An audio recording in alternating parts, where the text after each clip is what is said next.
is giving bad business, but it's giving nonsensical. It's giving business 101 was missed.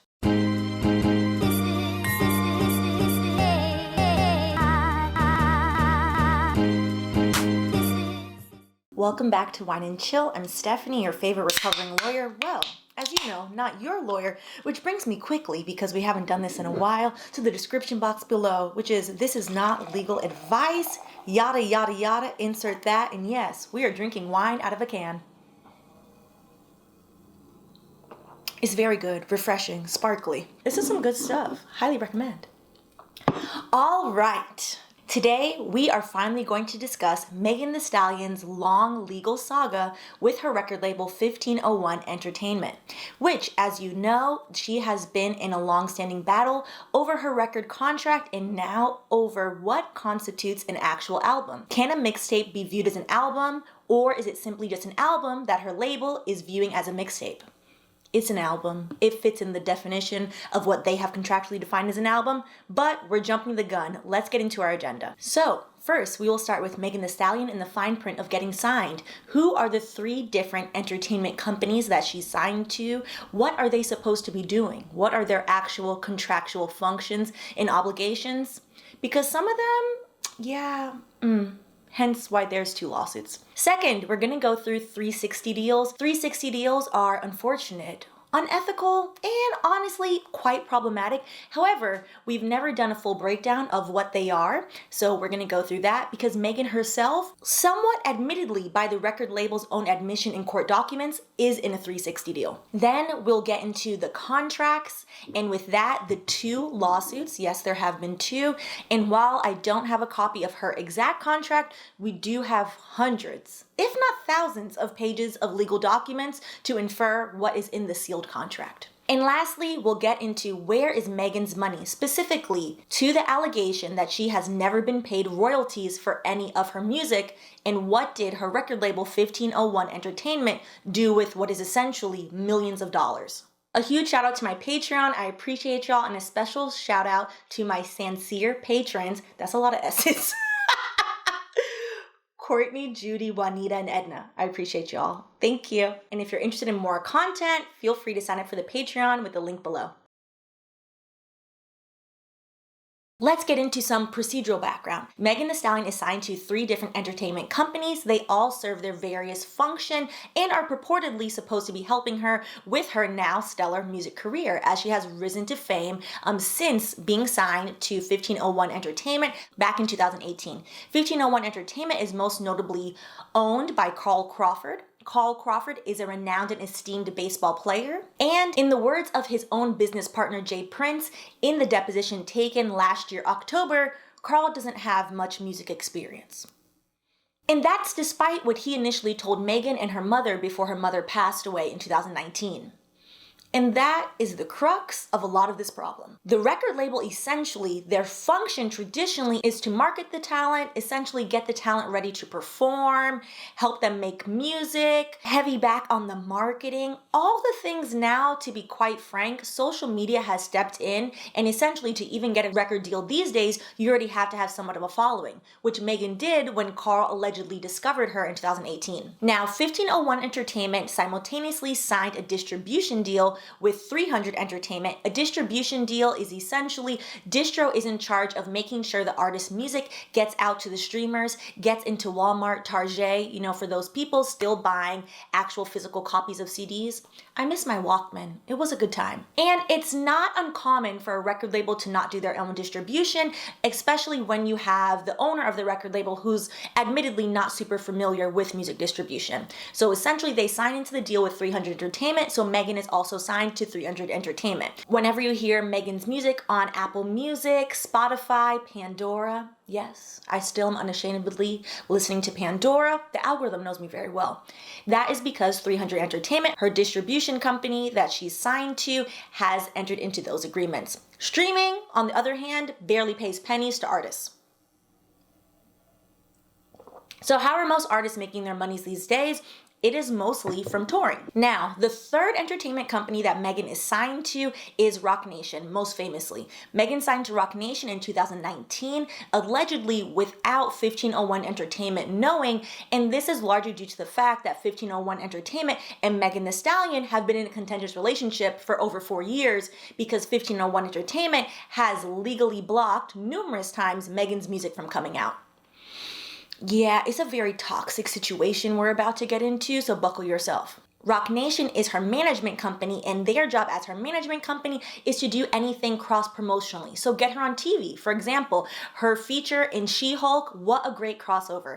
As she is a huge Marvel and anime fan, it was really nice to see her show off her acting skills. Also, it's a legal show, so of course I watch it. And yes, I happen to dibble and dabble in Marvel. Now that we've gotten into the 3 different companies that Megan is contracted to boost her music career and to assist her and to essentially be the wind beneath her wings, which some of them seem to be dragging her down, let's get into what exactly is dragging her down, and that is a 360 deal.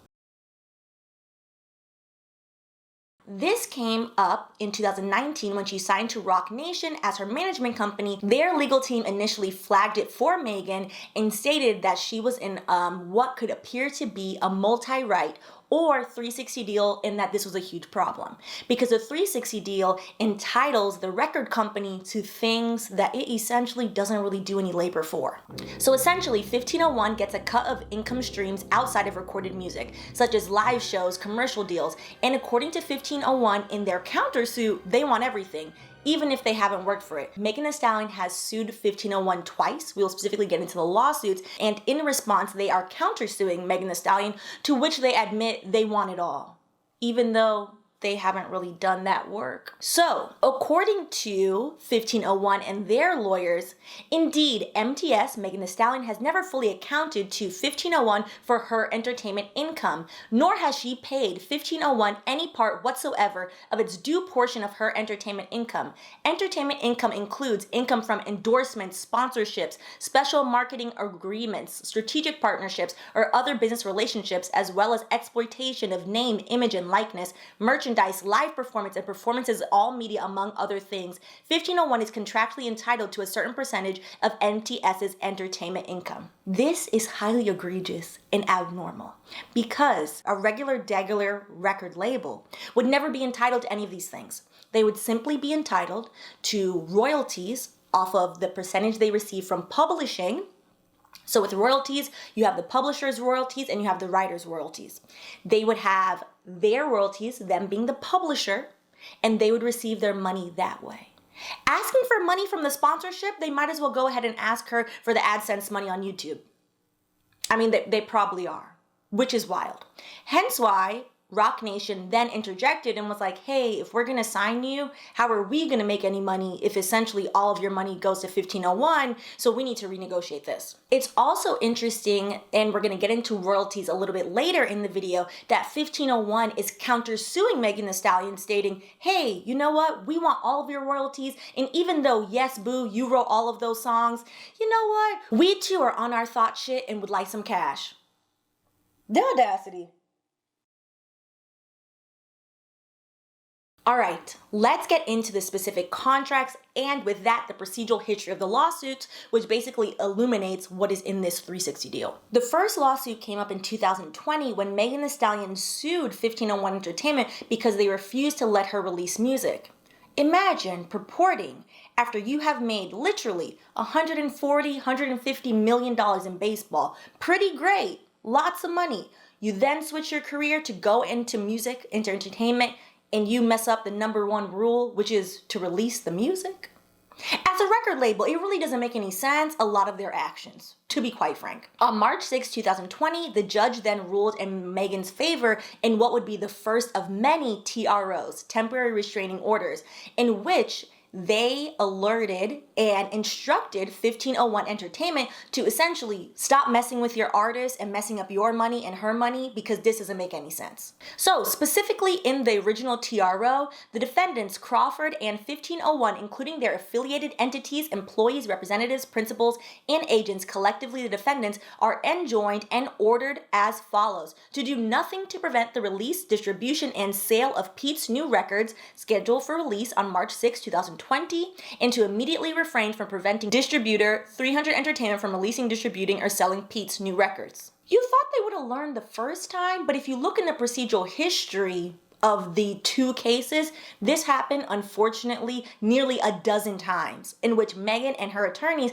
have had to literally go to court in order for her to release music. Now, with the first lawsuit, when this occurred, Roc Nation then assisted Megan in renegotiating her contract, which allowed her to release her first EP, Sugar, on March 2nd, 2020. Now, in 2022, the case originally settled specifically because Roc Nation was able to broker an amended contract for Megan Thee Stallion. Under the amended contract, she is contracted for 2 more albums after her original EP, which would be Something for the Hotties and Traumazine.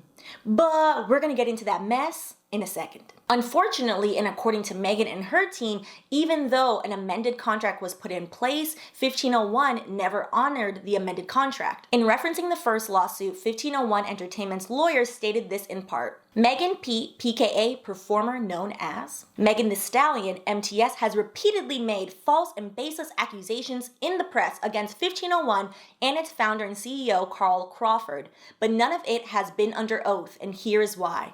In her first lawsuit, MTS brought outrageous claims that she never was able to prove. Ultimately, 1501 agreed to negotiate and sign a settlement agreement that amended and affirmed portions of MTS's original record contract. That settlement agreement was signed by the parties, who were each represented by multiple attorneys. Desiree Perez, CEO of Roc Nation, along with multiple lawyers and other professionals, negotiated the settlement agreement on behalf of MTS. I find it very interesting for someone to say, "This is a baseless accusation. How dare she say all these lies about me?" And then go on to say, yeah, we negotiated the contract with her. Renegotiated the contract with her. So it wasn't baseless then, boo. Okay. If the accusations were actually baseless, they would have never renegotiated the contract. Funny how people do that. They say one thing and then they do something else because you've caught them red-handed. In 2021, a second lawsuit was filed because 1501 did not learn their lesson and continued to block Megan's music. Specifically, they attempted to block her from being featured on a song with BTS, which, if you're not familiar with K-pop, BTS is essentially surpassed K-pop. It's the biggest boy band, the biggest band maybe on the planet at this current time. Again, to say that you want to be a record label owner and you keep stopping the music, I would say it's giving bad business, but it's giving nonsensical. It's giving your vex. It's giving business 101 was missed. And again, the Harris County Court stepped in and it issued a temporary restraining order against 1501 and allowed Megan to release the music. In the long list of, again, her record label not acting like a record label and blocking music, by way of example, on October 7, 2022, HBO, which we're sadly losing and they're calling Max now. HBO requested the use of Pete's recording and musical composition, Her, to be played in a television series, We're Here. This would be a fantastic and exciting way for Pete to share her new music and grow in popularity. Yet instead of happily supporting Pete, when approval to use this recording was requested from 1501 refused to grant the licensing request. Shortly thereafter, on October 10, 2022, Starz, another television network, requested the use of Pete's recording and musical composition, Cocky as Fuck, to be played in the television series Power Book 4 Force. When approval to use recording was requested from 1501 again refused to grant the licensing request. To show how preposterous and egregious this is, again, every time her song would have gotten played on these shows, 1501 would have received a check. Why would you stop your own? Truthfully, and Megan stated it herself in her deposition and statement, without Harris County Court, a lot of the music that we've heard from Megan Thee Stallion probably would have never been released. She has literally had to go to court almost every time to even rap a note. Which, insert a fire line from her. Because Lord knows I wish I could, but I can't rap that good. Ah, that rhymed. All right, so with a temporary restraining order in place and the feature song out, why is the second lawsuit still ongoing? And it is because now we are approaching a quote unquote novel legal question, which is what actually makes an album? What is the definition of a music album? Because 1501 Entertainment is countersuing Megan, stating, hey, you're still in this contract for 2 more albums. And Megan has stated in her 3rd amended petition and complaint that, no, I'm done with y'all. I fulfilled my contractual obligations and you got those extra 2 albums. So miss me with the bullshit. According to the 2nd amended petition, and again, there are 3 amended petitions. We'll get to the 3rd one in a second. They're all very similar, but the 3rd one adds, another spicy component. Plaintiff Megan P, PKA Megan Thee Stallion, files a 2nd amended petition against defendant 1501 Certified Entertainment and asserts claims for breach of contract, tortious interference with contracts, and declaratory judgment. Specifically, Pete seeks declaratory relief that her albums, Something for the Hotties and Traumazine, both constitute an album as defined in the parties' relevant agreements, and that Pete has therefore satisfied all options periods in the parties' agreements and fulfilled her production obligations under the agreements. Pete seeks an award of actual and exemplary damages based upon 1501's wholesale failure and refusal to pay Pete any royalties from her music in breach of the parties' recording agreements. Yes, you heard this correctly for the first time. According to Megan, her accountant, and her lawyers, she has never received a red cent for her royalties. And on top of that, this lawsuit is going into whether or not Something for the Hotties and Traumazine are mixtapes instead of albums, even though they're both clearly albums. Y'all know I love when people are petty with a purpose. So an album, while not specifically defined in music culture, albums are actually defined in each music recording artist's contract. So the definitions include you can have no songs on here that are less than 3 minutes, for example. That has changed with streaming and particularly with TikTok. Songs now are around 2 minutes and 30 seconds, but that used to be a rule for songs in the 80s and in the 70s, which makes sense as to why we have these beautiful ballads, these interludes, etc. An album, per definition from some recording contracts that I looked up and that I've seen in the past, can state this song on here cannot have been released elsewhere. That makes sense because if you did a freestyle on 106 in Park, you couldn't then record that freestyle since technically we all heard it after school. That could be a definition of the album. According to the complaint and the numerous petitions by Megan Thee Stallion's team, there was only one parameter for what constitutes an album in Megan's contract.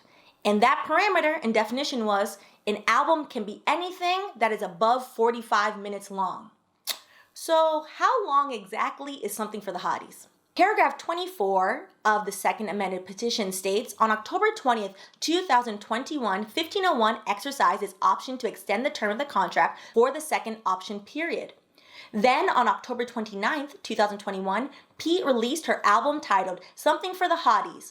The total runtime for Something for the Hotties is 45 minutes and 2 seconds. Again, I truly adore someone who knows how to be purposely petty. 2 seconds? I mean, maybe the lawyer that wrote the contract should have added some other parameters. Technically, according to the contract, she is well within her right to make anything above 45 minutes, and that constitutes an album. The album consists of new tracks recorded in 2021, skits, and previously unreleased tracks. Something for the Hotties debuted at number 3 on the Billboard Top R&B Hip Hop Albums chart in the first week of its release. In every respect, Something for the Hotties satisfies the contractual definition of an album and thus satisfies her minimum recording commitment for 1501's 2nd option period under the contract. It's interesting that they are trying to dispute that Something for the Hotties counts as a mixtape versus an album because simply they want to keep her in the contract. So as we discussed a while ago, in Kanye's contracts, which to date, I still don't like that man. An option period is essentially when it gives the record label the option to renew. So in Megan's contract, they have 2 additional options to renew, so option 2 and option 3. They're unilateral. The record label is allowed to exercise them whether or not the artist even wants to work with the record label. So the artists, essentially, as long as they fulfill their contractual duties, they're finished. In Megan's recording contract, with Something for the Hotties being number 2 and Traumazine being number 3. The fact that 1501 is trying to argue in court documents that Traumazine is not an album makes even less sense than them arguing that Something for the Hotties is not an album. It's silly. And again, it's giving lazy lawyering. What makes it even more interesting is that both projects and albums went through the same process of approval, going through both 1501 and 300 Entertainment for distribution. So I don't know who signed the documents and then was like, oh shit, if we sign the documents, we lose our artists, and who else do we have? Again, for a record label to function like this, I see why the money is funny.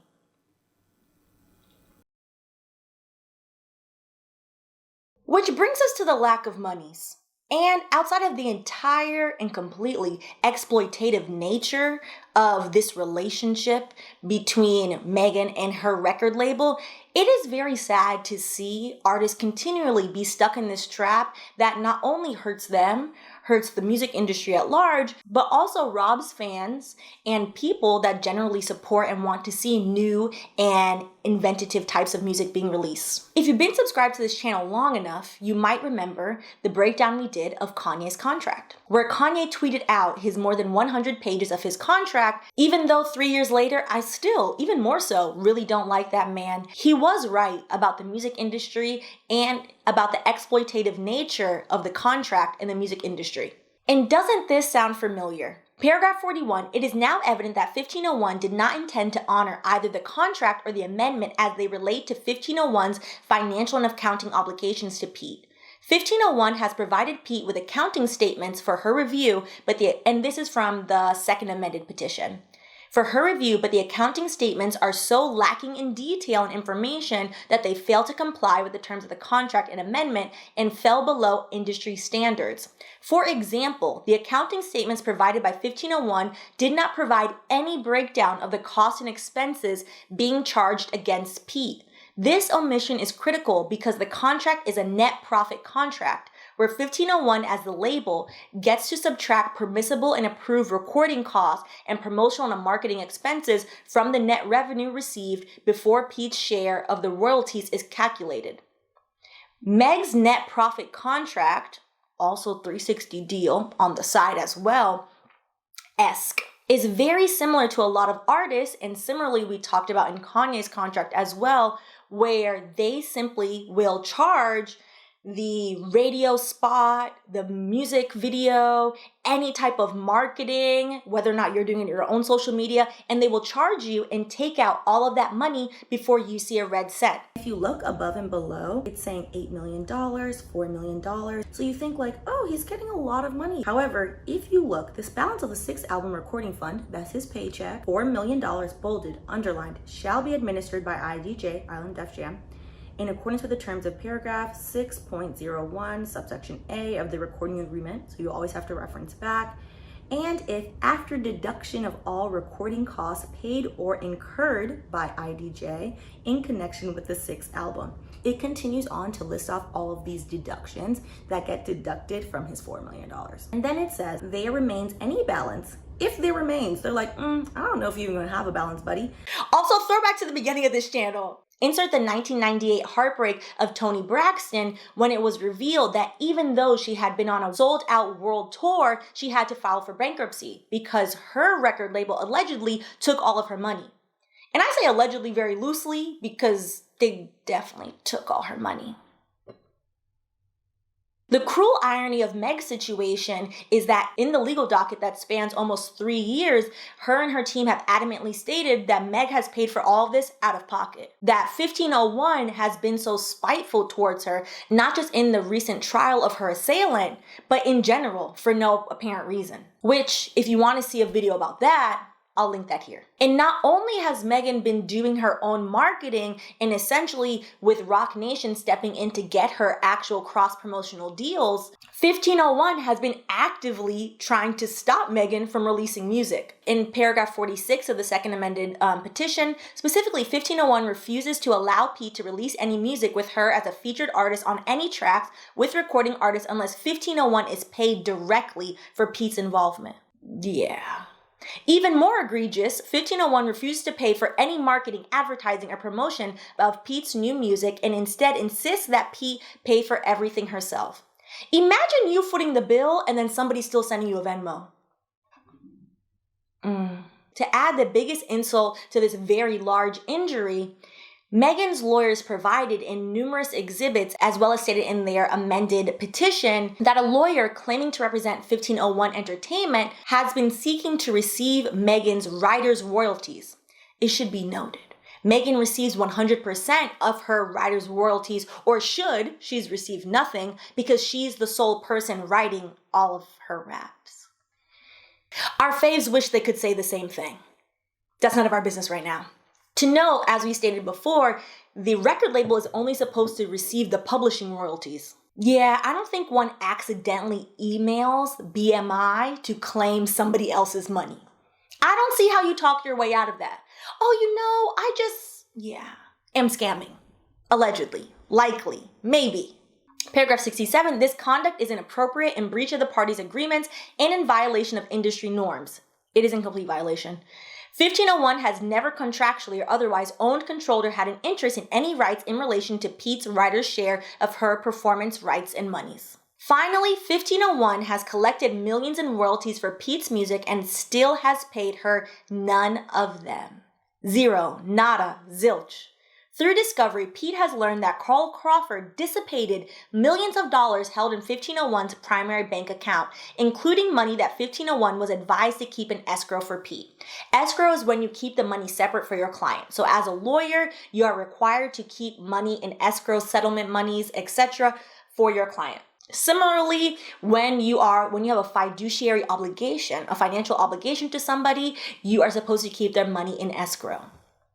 The allegation is that there's no money, honey. So 1501 designated Mr. Sabah as its corporate representative on several topics concerning 1501's accounting, bookkeeping, record-keeping practices, and the revenue and expenses associated with Pete. Stated in substance and in fact that 1501, through the actions of Carl Crawford, at this point it's not even an allegation. Your employee said it was him. He did it. Yes. It was him. Has depleted the bank account such that it currently holds less than $10,000. Sabah was not able to provide any detail about why 1501 is undercapitalized, what it has done with its cash reserves, or whether it has additional accounts or lines of credit. Imagine you find out that your record label that's supposed to be holding your money now only has $10K in the bank. Oh, stress. To which, in response to this, in their filings, the record label said blame distribution. They said blame 300. 300 Entertainment is the one who's supposed to give her royalties. We have nothing to do with that. Which is not only factually incorrect if you're familiar with the music industry at all, or if you've watched any of these videos, which I'll link a few of the videos where we've talked specifically about the music industry that I used to work in many moons ago.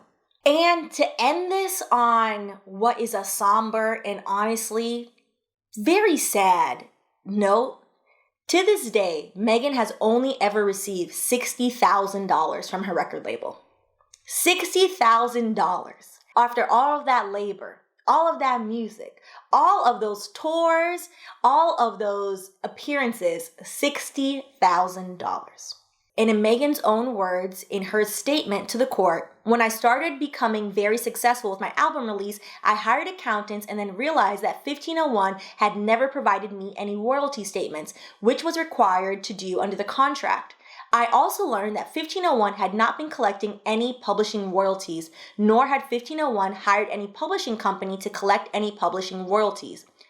Therefore, I had not received statements for publishing royalties either. Moreover, 1501 had not paid me anything under my contract except for the initial signing bonus, $10,000. and an advance when 1501 signed the distribution agreement with 300 Entertainment, $50,000. $60,000 to what is inarguably one of today's brightest stars in hip hop and in entertainment in general. Those two payments were from 2018. 1501 has never paid me any royalties for my music. I have never received anything more from 1501 than $60,000 in advances. On April 19th, Megan and her team amended their petition to include Carl Crawford as a named defendant. Originally, they were only seeking money from 1501, but since 1501 is likely to be insolvent, since the accounts literally only have $10,000, they are now going after Carl Crawford, the owner of 1501, because it seems that maybe, possibly, he knows where the money is, since he's the CEO, and according to Mr. Sabah, his employee, he directed that the money be removed. So, in another tale of an artist being taken advantage of, I'm happy to see we actually have an example of somebody fighting back. And recording it in the courthouse to show how awful these record labels, and not just these record labels, the systems that exist within hip hop, unfortunately in a culture of misogyny, work against a woman like Megan Thee Stallion. I hope she gets not only her money's owed, specifically for her royalties and all of her hard work, and I hope she gets the chance to continue to make music on her own terms. Because we appreciate it, and Lord knows she deserves it. Real hot girl shit, keep doing all of it.